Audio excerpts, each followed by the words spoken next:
म चाहिँ रुममा पुगेर पनि फेरि खानु यो गर्दैछु। मैले अस्ति अम्बक किनेको थिएँ कि त्यति बेला हेर्दा त कस्तो राम्रो थियो हो हरियो।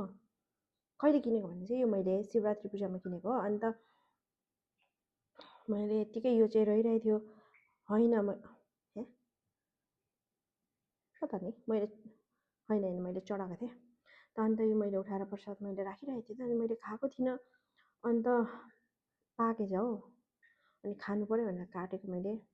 अब चाहिँ म खानु गइरहेको छु। हजुरहरूले पनि खानुहोस् भन्नु म सक्दिनँ किनभने अब कसरी खानुहुन्छ है यहाँ छ हजुरहरू कता कताबाट अब हेर्नुभएको छ। म खान्छु हजुरहरू हेर्नुहोस् ल।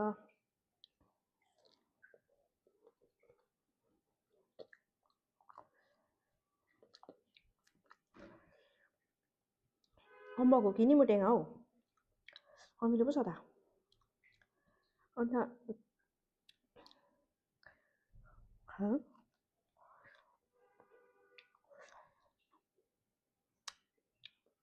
दोकाने आन्टीले मलाई ढाँटे क्या हौ अम्बक भनेर निमुटेङ्गा दिए जस्तो छ त अमिलो नमिलो छ त।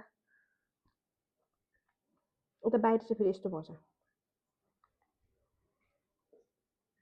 क्यामेरामा त कस्तो दिएछ तर छेउबाट चाहिँ यति नरम चाहिँ दिएको छैन। तर म चाहिँ बोकेर चाहिँ खाँदिनँ। ला है मलाई ढाँटेछ नि हो आन्टीले अम्बक भनेर त निमुटेङ्गा।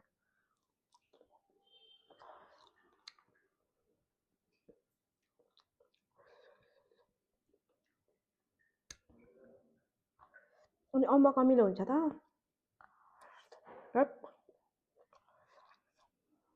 कस्तो दिउँसै मलाई त ढाँटेको यो आन्टी त ठगेको।